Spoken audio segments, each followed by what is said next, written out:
नमस्ते। विज्ञान प्रविधि कार्यक्रममा यहाँलाई हार्दिक स्वागत तथा अभिवादन।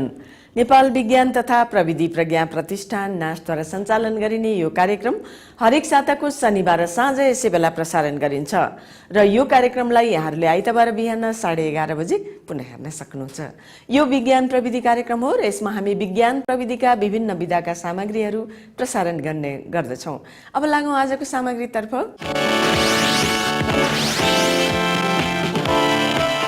आज हामी विज्ञान प्रविधि कार्यक्रममा केही दिन अगाडि सम्पन्न अन्तर्राष्ट्रिय पर्वतीय सम्मेलन सम्बन्धी सामग्री प्रस्तुत गर्दैछौँ।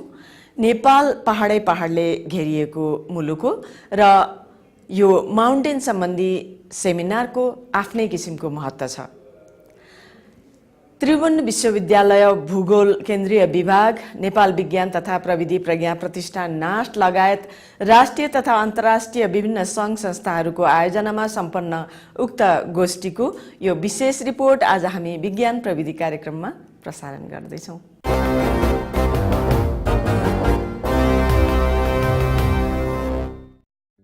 पृथ्वी आफ्नो कक्षमा घुमिरहेको हुन्छ र यसले निरन्तर रूपमा सूर्यको परिक्रमा गर्दछ। यसबाट पृथ्वी गतिशील छ भन्ने कुरा स्पष्ट हुन्छ। पृथ्वी ठूल्ठूला चिराहरूमा बाँडिएको पाइन्छ, जसलाई मेगा प्लेट भनिन्छ। यस्ता प्लेटहरू कुनै महादेशीय छन् भने कुनै महासागरीय। जसरी पृथ्वी गतिशील छ त्यसरी नै पृथ्वीका यी प्लेटहरू पनि गतिशील छन्, अर्थात् निरन्तर चिप्लिरहेका हुन्छन्। यसरी चिप्लँदा कुनै बेला यी प्लेटहरू एक आपसमा ठोकिन पुग्दछन् भने कुनै ठाउँमा छुटिन पुग्दछन्। यसरी ठूल्ठूला प्लेटहरू मन्द गतिमा ठोकिँदै जाँदा कमजोर र हलुका ढुङ्गा भएको प्लेट बाङ्गिन पुग्दछ। यसलाई वैज्ञानिक भाषामा फोल्ड भनिन्छ र यसरी प्लेटहरू बाङ्गिँदा नै पहाडहरू बन्दछन्। जुन ठाउँमा प्लेटहरू छुट्टिन्छन् त्यो छुट्टिएको ठाउँमा समुद्र बन्दछ। हिमालयको उत्पत्ति पनि यसरी नै भएको हो। Himalaya, of course, is a big region of the Earth, but it's not the whole Earth. The whole Earth is very important, of course, and we need to consider both the global picture, but also the Himalaya are very important for Asia, especially because it is a source of much of the region's drinking water and industrial sanitation water. For the Brahmaputra River, the Ganges, the Mekong River, several rivers, 6 major rivers emanate from the Himalaya, and so it's really critically important for this continent. Himalaya is one of the biggest mountain mass in the world, and because of the existence of the Himalaya, we have monsoon, right? So it is really important to make water. It's a so-called water tower for many people living, in the lower place. So it is located in the Asian continent, and Himalaya plays a very important role, especially in terms of water supply to a huge, big amount of population. पृथ्वी सतहको करिब 27% भूभाग ओगटेको पर्वतीय क्षेत्रले दिगो आर्थिक विकासका लागि अहम भूमिका खेलेको छ।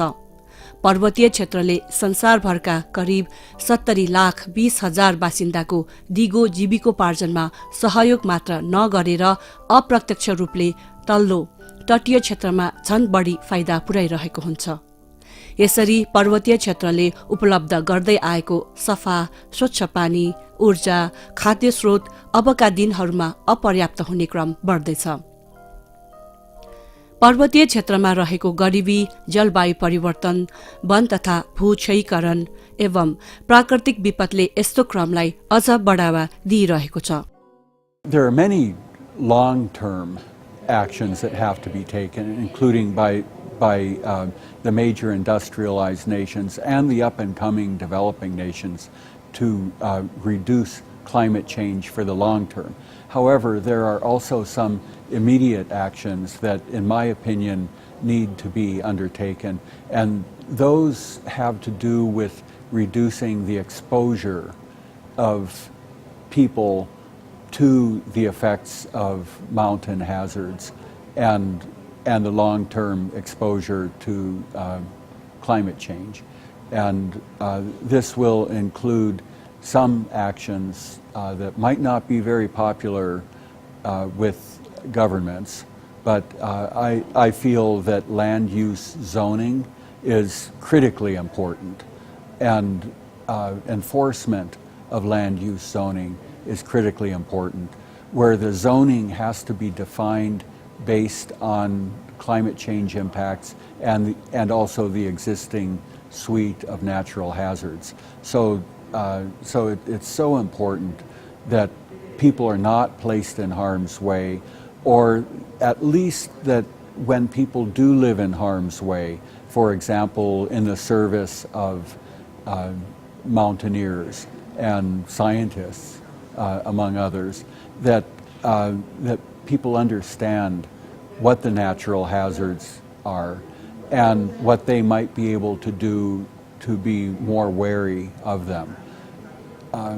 Small things like choosing the location of a house for a newly arriving resident or a young new family who's growing up in this region. Choosing the specific location can often make the difference between life and death during a natural disaster. Especially in the Nepal Himalaya, we have threats of glacial lake outburst flood, and also we have more hazard related to glacier melting. So those issues are very, very important things that you need to address immediately. त्यसैले पर्वतीय क्षेत्रका पर्यावरणीय प्रणालीलाई संरक्षण गर्दै माथिल्लो र तल्लो भेगमा बसोबास गर्ने दुवै समुदायलाई फाइदा पुग्ने दिगो तथा नयाँ अवसरहरू पहिचान गरी गरिबी निवारण गर्नु चुनौतीपूर्ण रहेको छ। Sometimes people want to live in a safer place. They understand the hazards that they face, but they have no other choice as far as they can see. The governments have to make it possible for people to live safer livelihoods. So if they're very low down on a river floodplain that is prone to monsoon flooding or glacier lake outburst flooding, governments may have to step in and say, no, certain regions are just too risky, and we have to make it possible for those people to live elsewhere. For example, the global community has some responsibility as well. I see the most important role for the global community and the family of the most developed nations, those having the largest impact on climate change. Their role, I think, foremost is to take the steps necessary to reduce the magnitude of climate change, reduce the rate of climate change, and then do what is possible to assist developing countries to adapt to climate change. The developing nations definitely have a strong local role to play sometimes. That'll be manifested in different actions. Of course, the global community won't necessarily get involved in the affairs of individual villages, but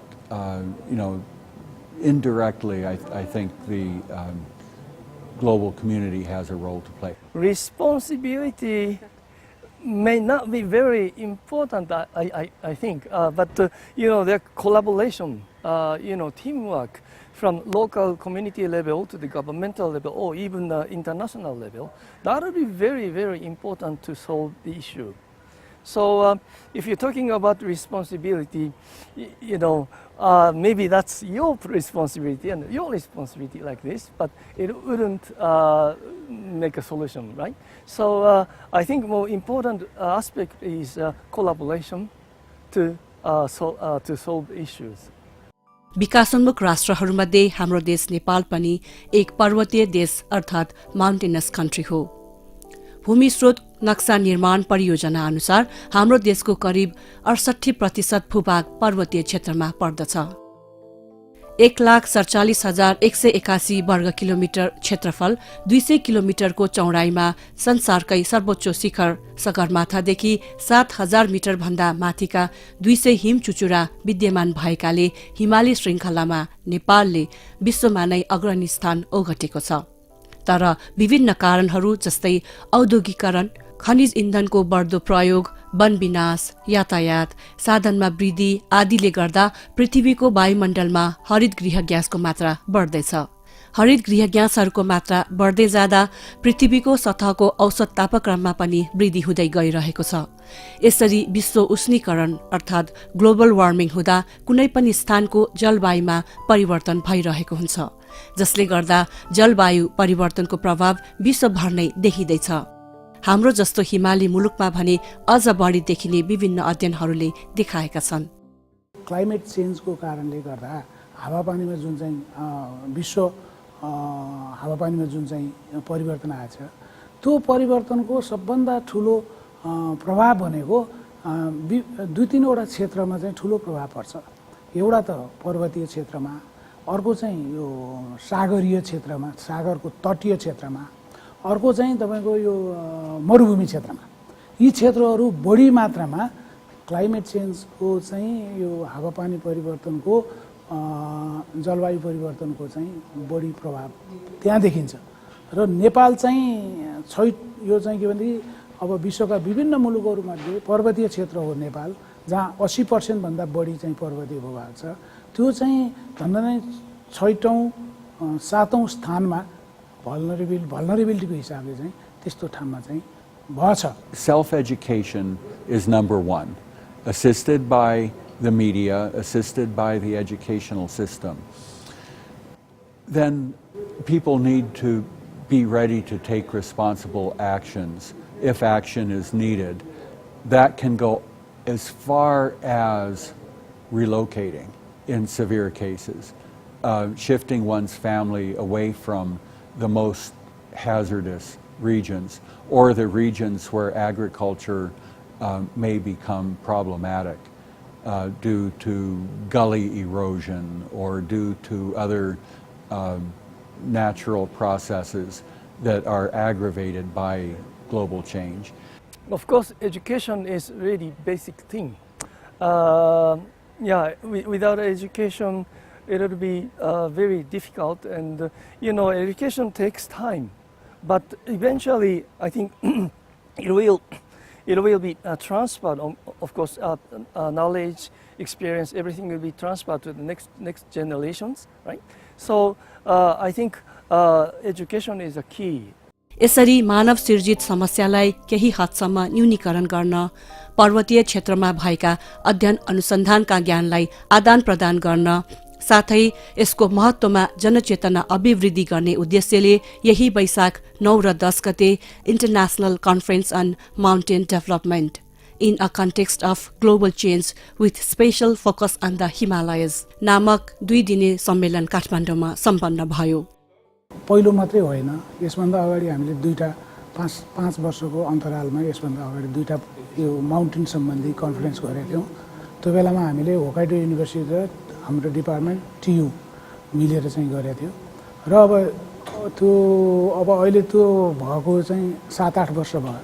यो 7-8 वर्षको बिचमा चाहिँ यो mountain यो पर्वत सम्बन्धमा, पर्वत र पर्वतमा बस्ने जनताहरूको जीविकोपार्जन सम्बन्धमा धेरै अध्ययन अनुसन्धानहरू भएको छ।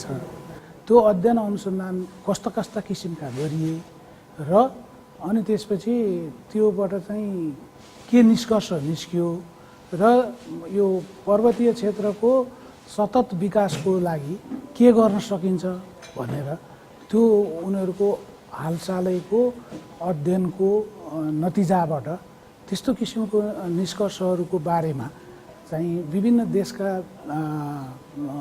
वैज्ञानिकहरूको बिचमा कस्तो किसिमको अनुसन्धान कसरी भएछ, के भएछ, के आयो, त्यो रिजल्टमाथि के अब फरक भयो कि उस्तै किसिमको रिजल्ट आयो कि नतिजा आयो कि भनेर त्यो चाहिँ एउटा निर्कोल गर्नको लागि यस्ता किसिमका कन्फरेन्सहरू आवश्यक छ र यसबाट हामीले चाहिँ अब के नीतिगत रूपमा केमा सुधार गरेर माउन्टेनको अरू यो पर्वतीय क्षेत्रको अरू विकास गर्न सकिन्छ भन्ने चाहिँ यो यस्ता निष्कर्षहरूबाट चाहिँ त्यसले सहयोग पुर्याउँछ भन्ने उद्देश्यले हामीले चाहिँ यो पर्वतीय क्षेत्रको गरेको हो। अब खास गरेर पर्वतीय क्षेत्रमा पनि नेपालमा चाहिँ फोकस गरेर हिमालयमा फोकस गरेर हामीले चाहिँ यो कन्फरेन्स आयोजना गरेका हौँ। उक्त सम्मेलनको उद्घाटन समारोहलाई सम्बोधन गर्दै आयोजक समितिका संयोजक प्राध्यापक डाक्टर नरेन्द्र राज खनालले स्वागत मन्तव्य व्यक्त गर्नुभएको थियो।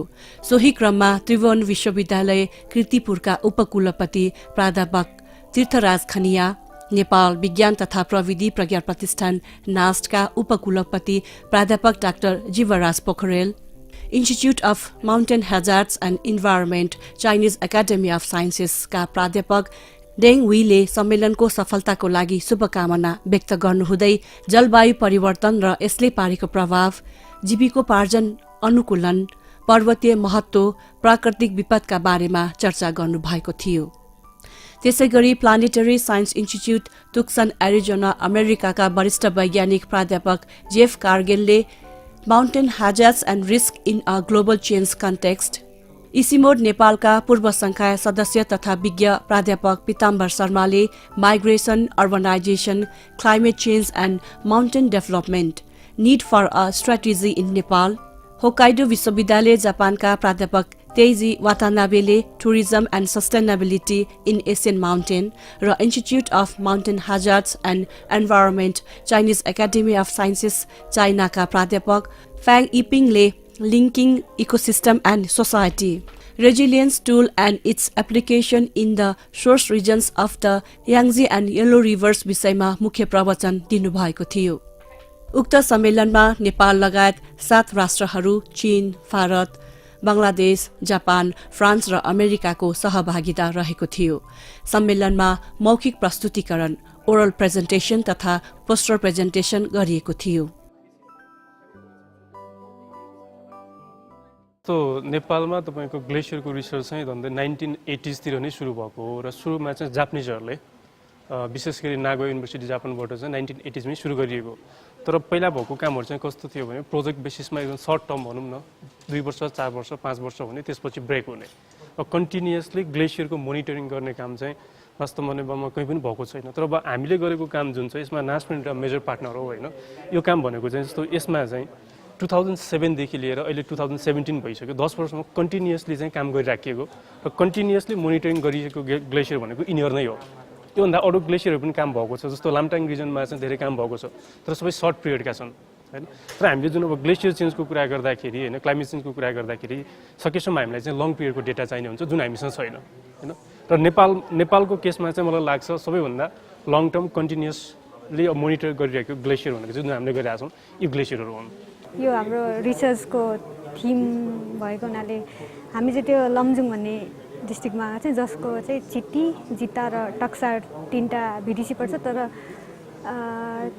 जिता र टक्सार चाहिँ हामीहरूले एउटै उमालिया छौँ र हामीले चाहिँ त्यहाँको मेन भन्नाले हामीहरूको मेथड र एप्रोचेसहरू चाहिँ यो अवेरनेसलाई चाहिँ हामीहरूले यसरी प्यारामिटरमा के अरे स्कोरिङ गरेछौँ। यो चाहिँ हामीहरूको यो प्यारामिटर हो, यसरी कन्सेप्चुअल अनि एक्सपेरिमेन्टल र इङ्गेजमेन्ट, यो चाहिँ हामीहरूको यो अनुसार चाहिँ क्वेसन भन्नाले फर्मेट बनाइन्छ। अनि त्यसपछि हामीहरूले पिपुलको पर्सेप्सनलाई चाहिँ यो हाम्रो क्वेसन अनुसार चाहिँ आयो कि आएन भन्ने त्यो कुरालाई म्यानेज गरेर क्वेसनहरू सोधिन्छ। अनि हामीभन्दा अगाडि नै 2-3वटा रिसर्चहरू भइसकेको थियो। मैले त्यसको सेकेन्डरी डाटा पनि युज गरेको हो, क्लाइमेट चेन्ज सम्बन्धीको, अवेरनेस सम्बन्धीको मेन चाहिँ। अनि त्यो डाटाहरू अनुसार र हेर्दाखेरि मैले गरेको 2017 मा यो रिसर्च अनुसार चाहिँ EVA भन्ने प्रोजेक्ट प्लस अरू एक्सेट्रा अरू इन्स्टिट्युट्सहरूले त्यहाँ वर्कसपहरू गरेको थियो होइन। अनि जस्तै अब एजुकेसन त्यो स्कुलहरूमा गएर त्यहाँ पनि यस्तो वर्कसपहरू चलाएको प्लस अब त्यहाँको अलरेडी स्टुडेन्टहरूले त जानिहाल्छन् के हो भनेर, त्यो त हामीले बताउनु पर्दैन। त्यही पनि हामीहरू गएर पनि त्यो समयमा जस हामीहरूको धेरै नै सरहरूसँग ग्रुपिङमा गएको थियौँ अनि त्यतिखेर हामीहरूले पनि त्यहाँ गएर पढाएको जस यस्तो यस्तो हो भनेर। उक्त सम्मेलन मुख्य गरी 7 वटा नारामा केन्द्रित रही सम्पन्न भएको थियो। एक्सेसिबिलिटी र क्लाइमेट चेन्ज चाहिँ मेजर ड्राइभर हो चेन्जको हैन।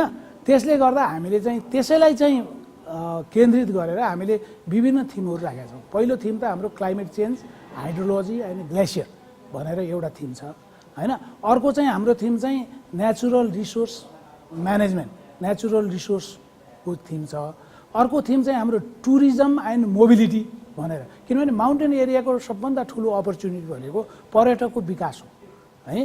अब इको टुरिज्म भन्ने आएको छ नि, त्यो पर्यटकीय विकासबाट चाहिँ पर्वत क्षेत्रमा बस्ने मानिसहरूले चाहिँ आफ्नो इन्भाइरोमेन्टलाई सुरक्षित गरेर चाहिँ टुरिस्टबाट चाहिँ पैसा लिएर उनीहरूको जीविकोपार्जन इम्प्रुभ गर्न सक्छन् भन्ने होइन, टुरिज्म एन्ड मोबिलिटी।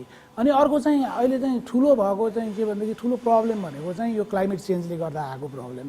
र क्लाइमेट चेन्ज मात्रै होइन, त्यो इन्फ्रास्ट्रक्चरको डेभलपमेन्टले गर्दा मान्छेहरू चाहिँ खोलाको तिरमा पनि गएर बस्ने त्यस्तो किसिमले गर्दाखेरि डिसास्टर लस एकदम बढ्दै गएको छ माउन्टेनमा होइन।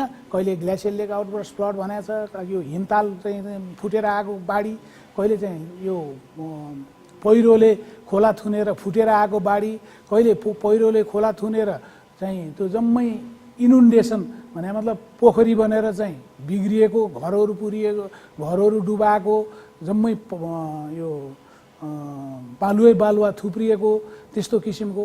अब कहिले चाहिँ के भनेदेखि तपाईँको चाहिँ यो हाम्रो बनाएको चाहिँ यो इन्फ्रास्ट्रक्चर जुन पूर्वाधारहरू छ जस्तो पुलहरू होइन, यो बाँधहरू, यो बाँधहरूले बनाएकोमा चाहिँ त्योबाट फुटेर चाहिँ गएको जस्तो 2008मा चाहिँ कोशीको बाँध होइन, कोशीको चाहिँ यो इम्ब्याङ्कमेन्ट आउटबर्स्ट भएर गएको, यसले ठुलो क्षति बढाउँदै लग्छ। एकातिर चाहिँ के भनेदेखि तपाईँको अब यो हुनको कारण खास गरेर दुईवटा यो डिसास्टरको हिसाबले, एउटा त के भनेदेखि टेम्परेचर बढेपछि चाहिँ हिउँ पग्लन्छ, हिउँ पग्लिएपछि पोखरीमा धेरै पानी आउँछ, त्यो पोखरीमा चाहिँ पानी धेरै बसेपछि त्यसको प्रेसरले त्यसको अगाडिको चाहिँ जुन चाहिँ पर्खाल हो त्यो भत्काइदिन्छ, त्यो भत्काएपछि बाढी आउने भयो हिमताल फुटेर। अर्को चाहिँ यो क्लाइमेट चेन्जले हुने चाहिँ क्लाइमेट चेन्जको इम्प्याक्ट के हो भने यो मुसलधारे पानीको घटनाहरू घट्ने क्रम चाहिँ यो क्लाइमेट चेन्जले गर्दा बढ्या छ। जब चाहिँ धेरै छोटो समयमा धेरै पानी पर्ने घटनाहरू बढ्छ नि, त्यो बढेपछि धेरै पहिरोहरू आउँछ अनि त्यो पहिरोहरूले फेरि लान्छ भनेर यो disaster risk reduction, disaster risk र हेजार्ड सम्बन्धी हामीले अन्डरस्ट्यान्डिङ गर्ने एउटा त्यो छ। र यसमा चाहिँ अर्को अहिले चाहिँ हामीले राखेको अर्को चाहिँ महत्त्वपूर्ण एस्पेक्ट के हो भने पोलिसी टुल्स। अब हाम्रो चाहिँ यो प्रब्लम छ, तर विभिन्न ठाउँमा चाहिँ कस्ता किसिमका नीतिगत प्रयासहरू भए त, त्यो नीतिगत प्रयासमा चाहिँ के समस्याहरू छन् त भनेर हामीले त्यसलाई पनि एउटा थिममा राखेका थियौँ होइन। त्यसमा हामीसँग 7वटा चाहिँ थिम राखेर यो कन्फरेन्स अर्गनाइज गरेका हौँ। यसरी सम्पन्न सम्मेलनले विश्वव्यापी पर्वतीय क्षेत्रका बासिन्दा एवं पर्वतीय पर्यावरण संरक्षणका क्षेत्रमा सकारात्मक परिवर्तन ल्याउन सहयोग पुर्याउने विश्वास लिएको छ।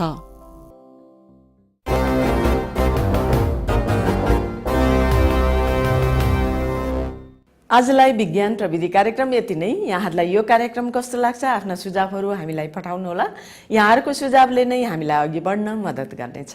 हामीलाई सुझावहरू पठाउने हाम्रो ठेगाना हो विज्ञान प्रविधि टेलिभिजन कार्यक्रम, नेपाल विज्ञान तथा प्रविधि प्रज्ञा प्रतिष्ठान, NAST, post box number 3323 Kathmandu, Nepal.